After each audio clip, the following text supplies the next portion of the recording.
Bonjour à tous.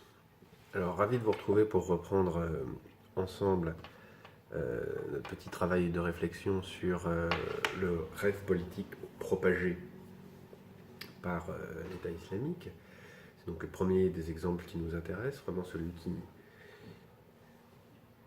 lie religion et pouvoir. Et aujourd'hui, je voudrais attirer votre attention brièvement, mais intensément, sur leur manière de parler et les textes présents dans leur propagande.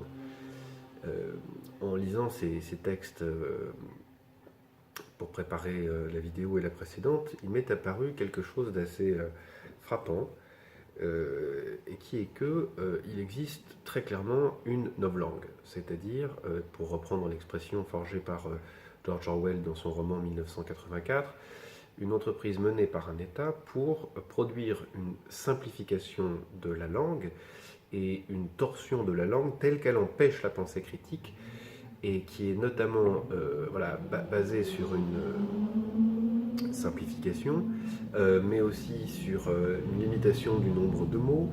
On rassemble comme ça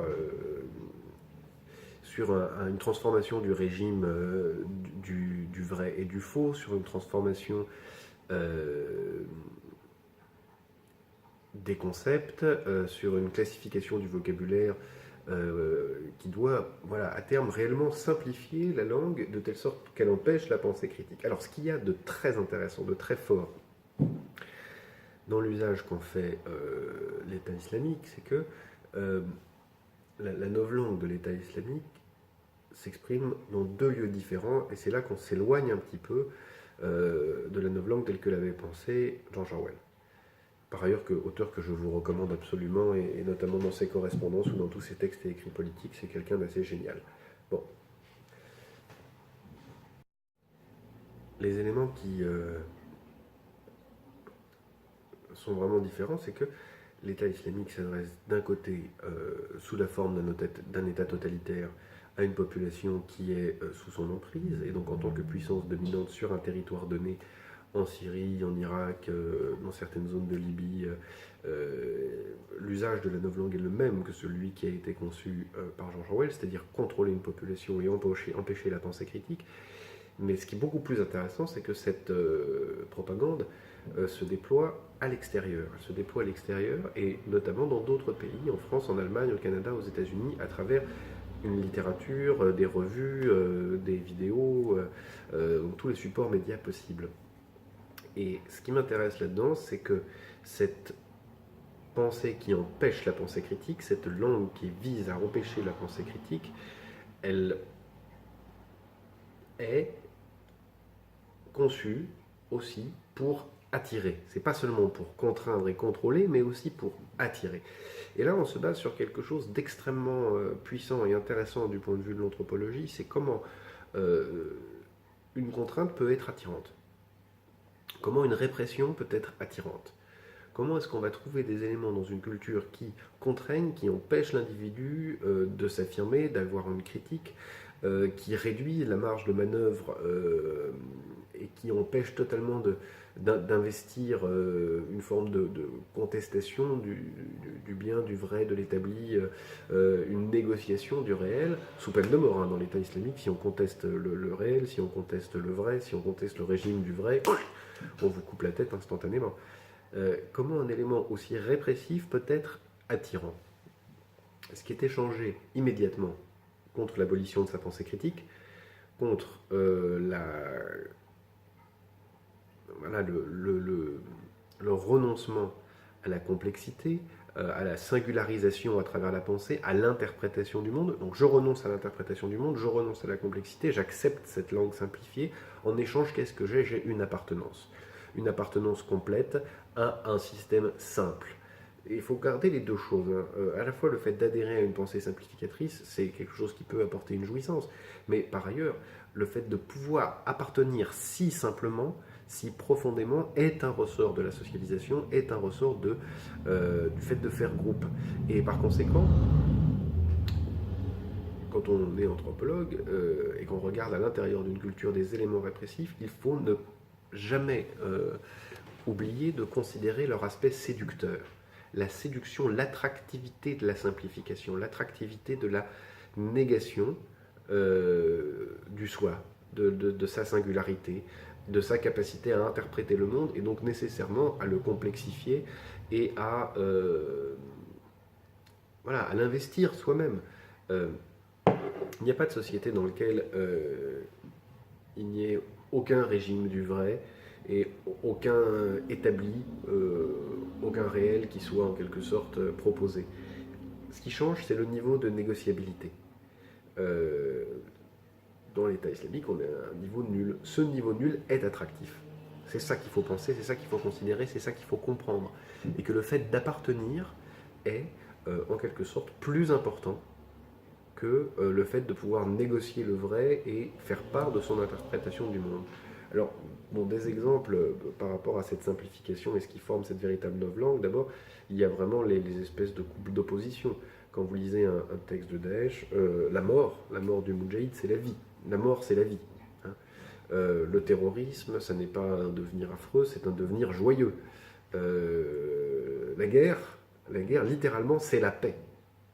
Vous voyez, la mort, c'est la vie, le terrorisme, c'est la joie, la guerre, c'est la paix, la démocratie, c'est la tyrannie, la société civile, en fait, ce sont des coupables actifs, les innocents sont des coupables, donc on reprend, la mort, c'est la vie, le terrorisme, c'est un devenir joyeux, la guerre, c'est la paix, les innocents sont coupables, l'insécurité, c'est la sécurité.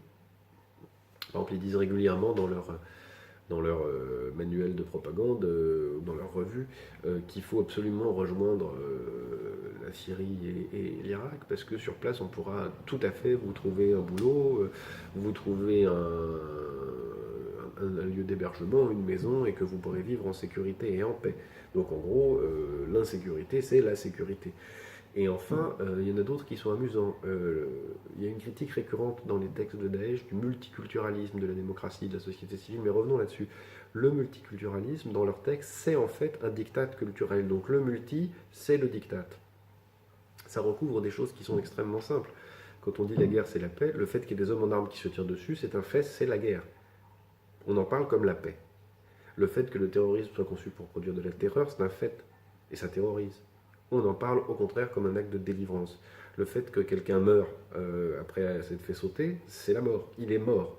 On le présente comme la vie parce que la vie éternelle à laquelle il accède est meilleure. Donc, si vous voulez, il y a systématiquement une négation des faits pour proposer un autre monde. Mais ce monde-là est cohérent, il est simple, il propose une appartenance dans la fiction, et cette proposition d'appartenance dans la fiction est en quelque sorte plus forte que le désir de se singulariser dans l'interprétation du monde et d'avoir une marge de manœuvre dans l'interprétation du monde.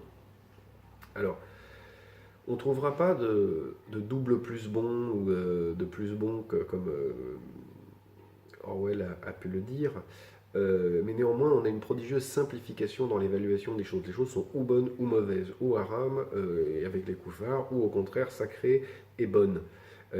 On perd toute la marge d'intermédiaire et surtout la capacité personnelle à dire, ben voilà, les goûts, les couleurs, les opinions politiques, etc., permettent une grande variabilité d'interprétation des faits. Il y a une suspension de la question du vrai ou du faux, ou de sa gradation, sous peine de mort, ce qui est quand même la peine la plus absolue, même si dans la double pensée, la mort c'est la vie. Voilà. Alors, je voulais vous inviter à réfléchir à ça. L'attraction de la novlangue, l'attractivité d'une langue qui nie le réel pour créer un réel commun. Et c'est ce commun qui est prodigieusement attractif. L'attractivité de l'abolition de soi. C'est vraiment à ça que je voulais vous faire réfléchir aujourd'hui, parce que c'est vraiment un des fondements élémentaires du fonctionnement d'un rêve politique. On consent à s'abandonner à une vision du monde,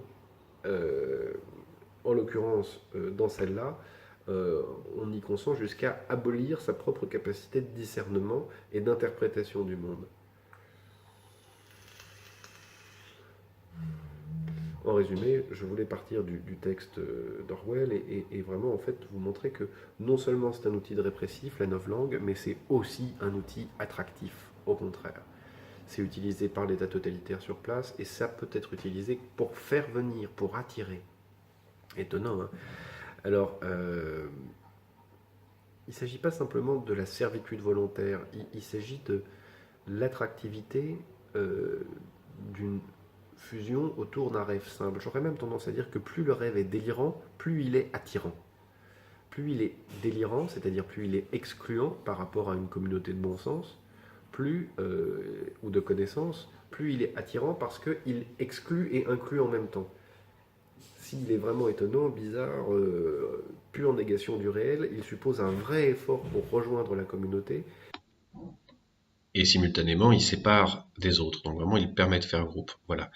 Alors, dans de prochaines vidéos, on réfléchira aux façons dont on se singularise à travers les rêves. Peut-être que le rêve de la pure singularité, il est aussi effrayant que celui de la pure fusion dans la communauté. Peut-être qu'un pur individu, quelqu'un qui serait absolument libre de se singulariser, en fait, peut-être la plus petite entité humaine, elle est parfaitement semblable à celle d'à côté. Peut-être que les sociétés qui ouvrent la singularisation finissent par dissoudre aussi le sujet, mais c'est des choses un peu plus lointaines et d'une anthropologie un peu plus ambitieuse qu'on verra dans de prochaines vidéos. Voilà. Et bien sur ce, il y a un petit bonus après où je vous lis quelques extraits, mais si vous n'avez pas envie de l'entendre, je vous dis à la prochaine.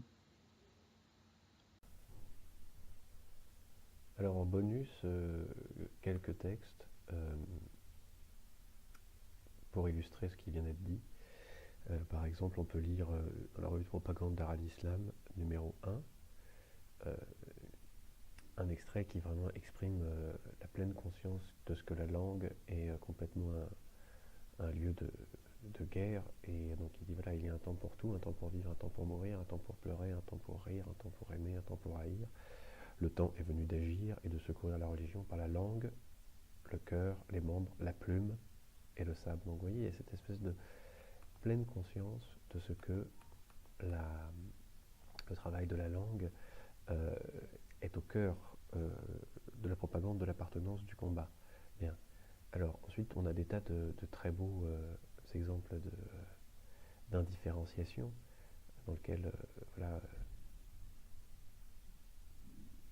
un État où fraternise l'arabe et le non-arabe, le blanc et le noir, l'oriental et l'occidental, un califat qui rassemble le caucasien, l'indien, le chinois, le chami, l'irakien, le yéménite, l'égyptien, le maghrébin, l'américain, le français, l'allemand et l'australien, etc. Alors, indifférenciation des amis, mais on trouve aussi une indifférenciation des ennemis.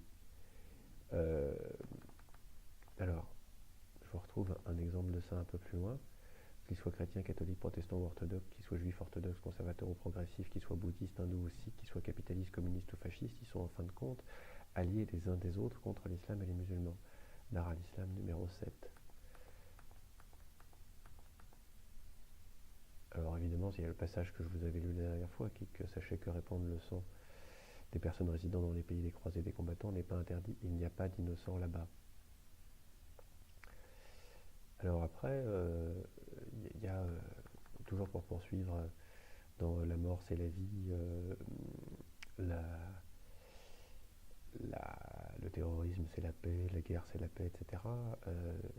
Toujours dans Dar al-Islam, ce n'est pas du terrorisme quand on égorge des musulmans en Centrafrique comme des moutons de fer.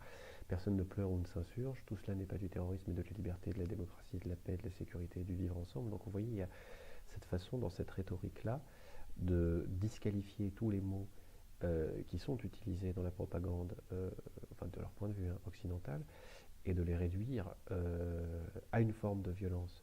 C'est-à-dire la démocratie, c'est la tyrannie. Le vivre ensemble, c'est du diktat communautariste.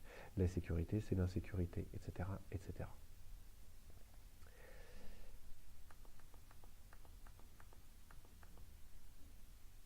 Hop. Un dernier extrait comme ça.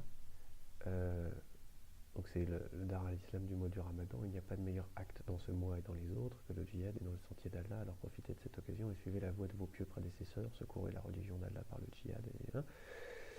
Levez-vous, ô les moudjahidines d'Allah, terrorisez les ennemis d'Allah, recherchez la mort, car la vie d'ici-bas est vaine, elle est éphémère, alors que celle de l'au-delà est éternelle. Donc vous voyez, tout simplement, la vie d'ici-bas c'est la mort, la vie d'après la mort c'est la vie. Toujours ces couples de notions qu'on remplace, qu'on transforme. Bien. Et puis enfin, à la fin de ce texte-là, vous n'avez qu'une seule âme, votre terme est compté, il ne peut être avancé ni reculé, c'est soit le paradis, soit l'enfer, soit le bonheur, soit le malheur, donc il n'y a aucune forme de négociation, il y a soit du bien, soit du mal, soit du paradis, soit de l'enfer, soit du bonheur, soit du malheur, aucune possibilité d'interprétation au milieu de positionnement, de singularisation. Bien.